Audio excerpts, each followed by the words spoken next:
Thanks for joining us for our first episode of the fifth season. Hard to believe we've gone 5 years and we've got a lot to talk about in episode one of our fifth season. We're going to be talking about some of the events going on at the IGSI and our webinar and also our some of the other events going on. But did you know that 1926 Irish census is now public and there's exhibits going on not only throughout all of Ireland, but also here in the United States, in Boston, Massachusetts. We'll give you the details on that coming up. Let's start right away on what we've got going on for the month of July. Our Irish Saturday for the month of July will be held on July 11th, so stop on by the Hoffman Research Library, which is located at the Minnesota Genealogy Center in Mendota Heights, Minnesota. Now, here's an opportunity to get some of those really tough Irish research questions answered. And the Minnesota Genealogy Center is located at 1385 Mendota Heights Road, Suite 100. You can also stop by the library during regular business hours. And to find out more about the library and the hours of operation, go to the website at mngs.org. And the July webinar will feature Brian Gurrin. His program is titled The Virtual Record Treasury of Ireland. This program will be an online-only session. It is scheduled for Saturday, July 18th, and will run from 10:30 a.m. until noon Central Daylight Time. The VRTI program is an all-island and international research partnership hosted by Trinity College of Dublin. This is an effort to reconstruct the Public Record Office of Ireland, a magnificent archive destroyed in 1922 at the outset of the Irish Civil War. This is an ever-growing, open access resource, freely and permanently available online to any researcher interested in Ireland's deep history at home and abroad. And our Irish Gaggle for the month of July will be held on July 20th. The Gaggle lasts about an hour and a half and is available on Zoom. It is open to all. There is no registration. If you have any questions regarding your most recent discoveries on information you would like to join us, stop on by. We'll discuss a few items first and open the conversation to all. Again, it is open to the public.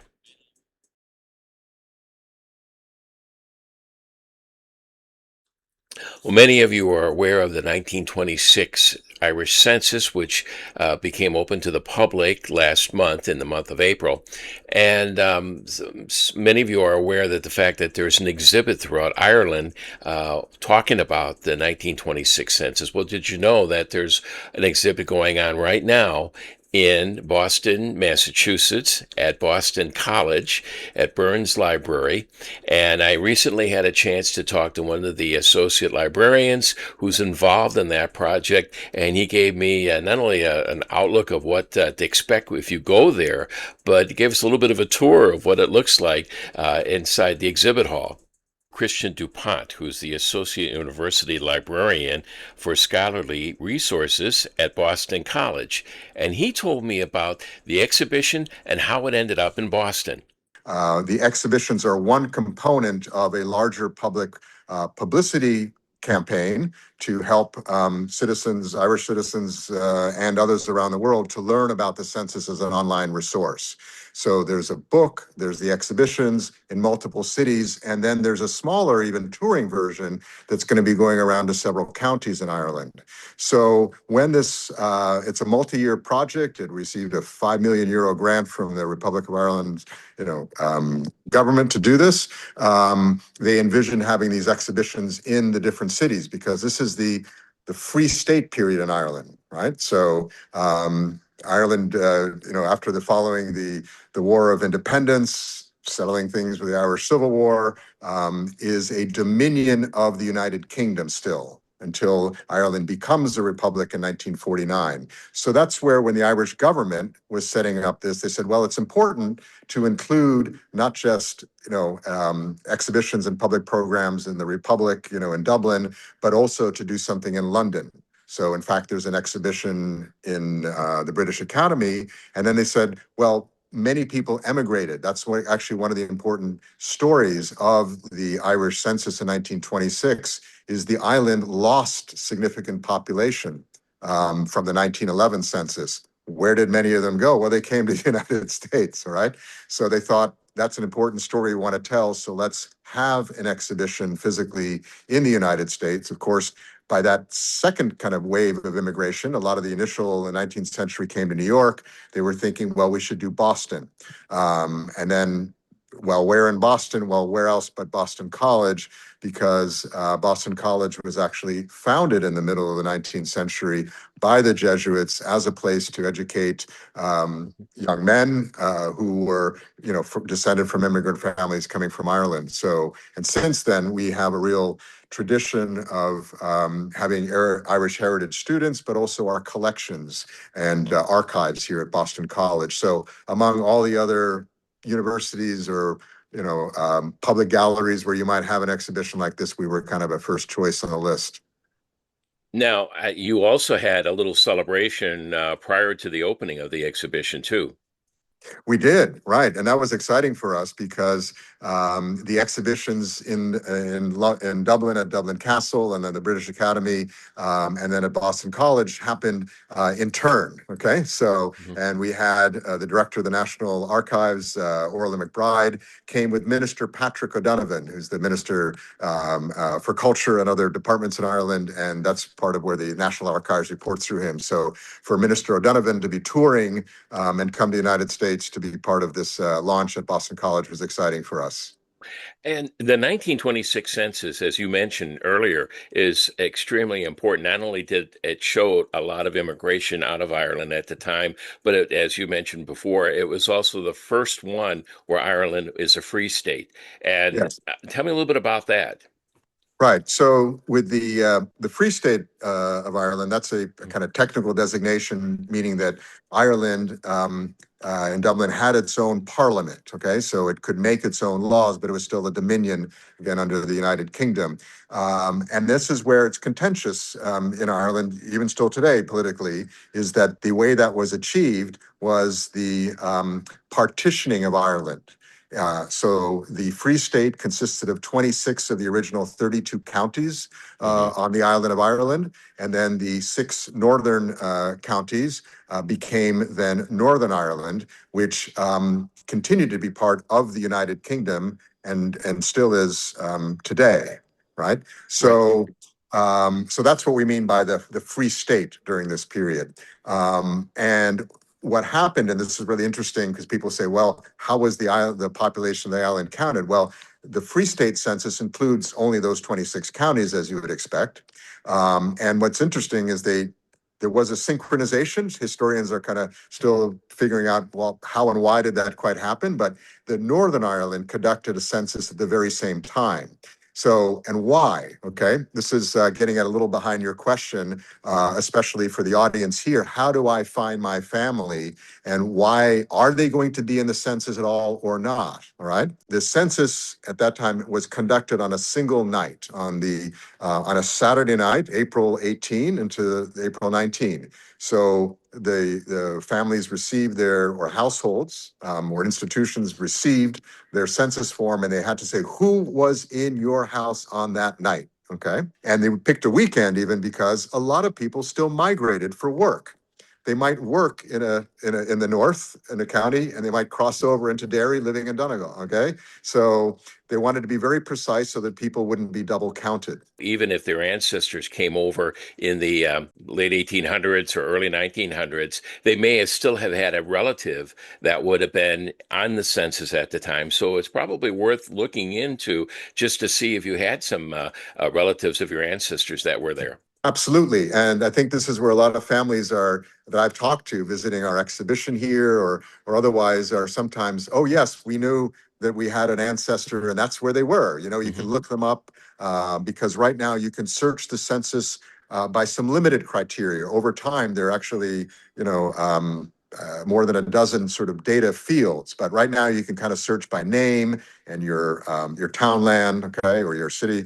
So you can find people. But other times people are saying, well, but that's my ancestor, but they're living somewhere else and we didn't know, Right. okay? Right. Or wait a minute, they weren't there. Well, they might have been vacationing in France, okay, or they just weren't actually there that night. So it's possible. That's why I say it's really important to keep in mind that the census was conducted at one particular point in time, and you had to have been physically there in that household. At Okay. that time, right? Yeah. Yeah. Yeah. Okay. Well, you've offered, and something you probably only see here is a quick tour of the exhibition and what people would find and when they get over there. Sure. Okay. Okay. So I'm going to get up from my table here, and we're going to take a little video Okay. walkthrough here with my phone. All right, Dave? All right. So Sounds good. that's kind of our entry wall here as you walk into the exhibition. So this is a kind of room that we built within a room. We're in a library space, so you can see older books in our book cabinets here behind us. And now we actually sort of walk into the exhibition itself. So a lot of people get excited. There are these huge enlarged photographs where you can see, details of shops and the people's faces and how they were dressed here at the time. And then you do have text panels here that are on the walls that will tell you, how the census was completed, how it was counted. There's a nice video loop here at the beginning that will show more of these historic photographs and play a bit of music in the background for us as we walk through. It's wonderful seeing these children's faces here at a primary school, and you can just really, read in their expressions, and then you can see the toys and things they're playing with. So it's really a snapshot of life in Ireland in the 1920s. So how people played, how they met at home, and then how they married. Okay. And that's what you see in these stories here. Then in the middle, there's this nice kiosk in the middle of the room here, and that's where the National Archives of Ireland has created these facsimile booklets, okay, which are actually the full-size reproductions of the census forms as they were gathered into these binders. All right. So here's an example of one of those returns here. Okay, so that's the Form A, that households were asked to reproduce. I'm actually going to come over to one here that's from a Boston family, and this is the family of the Childers family. And yes, this is the family from which Erskine Childers descended here, and his wife Mary Alden Childers, who was born here in Boston. And you can see on the census form what they're asking is not just the name and date of birth and place of birth, which is what have been in the earlier censuses in 1911, but they added many more data fields here. So the status of marriage or orphanhood, whether they spoke Irish language. That's the first time that was captured in a census taken in the Free State. So, and then also religion. People were asked to identify their religion and their occupation. So here we have members of the family who were, domestic servants, or might have lived in the household who were domestic servants, you see. So it wasn't just family relationship. Again, this is by the household, and you had to have the head of the household, in this case, Mary Alden Childers, the widow of Erskine Childers, who signs the census form. And then you have also, their employment, and then other information about the offspring and the rest here, okay? That's what a census return looks like. So come to our Burns Library website. So if you do a search for Burns Library at Boston College or bc.edu/BURNS, that'll take you to the main homepage for our John J. Burns Library. And then you look under events and you'll see information about visiting the census exhibition. There are different audiences for the census exhibition itself. Of course, there are individuals who are looking up their genealogical history. That's probably your primary audience. But there are also researchers, scholars who are going to be using this as a data trove. So they really want to understand patterns of employment, like the extent to which the rural population became more urbanized as you compare from census to census. There's going to be a lot of statistical studying that's being done. I guess that's another thing to point out, is that why now, 1920, in 2026, are we actually seeing these census records? Weren't they available before? Well, yes and no. So when the census was taken, there was a statistical compilation. So it was understood within a few weeks after they counted the census forms, the population of the republic was 2.95 million. Okay, but the individual returns by law, because they have a lot of personal information, were sequestered. Okay, so that's where it was predicted, it was planned that 100 years later, assuming most people would have died, okay, this could become publicly accessible information at that individual level. So that's why the census forms were kept, and now they were conserved and digitized. Interestingly, in Northern Ireland, the census records didn't survive past World War II. They were probably pulped for paper during the wartime, or they were just destroyed. So it's remarkable. These census actually did survive at the individual census level record, so we can access them now.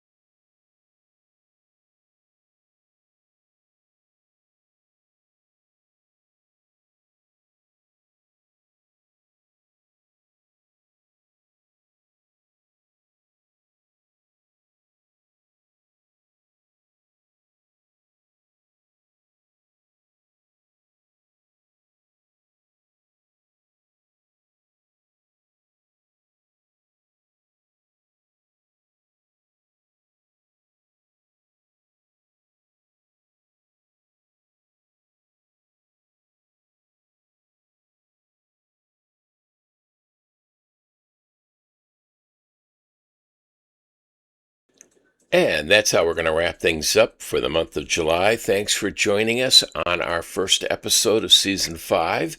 Hope you'll join us more often as we head in through the year as well. And thanks to Christian DuPont from Boston College, the folks at Boston College, and especially those folks at the National Archives in Dublin for their help in getting this episode together, and also for the past episode when we talked about the Irish Census of 1926. Really interesting, I think, to talk about how that census was put together. Okay, until next time, hope to see you then. Are you a member of the IGSI? You're not, but you'd like to be? Here's all you have to do.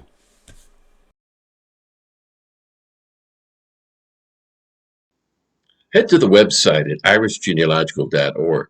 There you'll find the join link on the left side of the page, and that's where you can sign up and become a member. You can also register for any of the webinars this year on the website as well, and as a member you can also see past webinars from the previous year. And besides enjoying all the members' benefits, you can always sign in and go over many of the programs and services that the IGSI has to offer, and that would include viewing past webinars, surname interests, the e-newsletter. Would you like to be a volunteer at the IGSI? Here's all you have to do. Get on the website at irishgenealogical.org and scroll down to the volunteer link. There you can see all the options that are available to you. That would include helping out with the Irish Fest in Minnesota, or any of the social and educational programs, or you could even help out with the social media platforms and podcasts, or the SEPS magazine and Genealogist newsletter. Just click on the Volunteer Now link and sign up. For more information about the Irish Genealogical Society International, go to the website at irishgenealogical.org. And for more information on the podcast, contact podcast@irishgenealogical.org.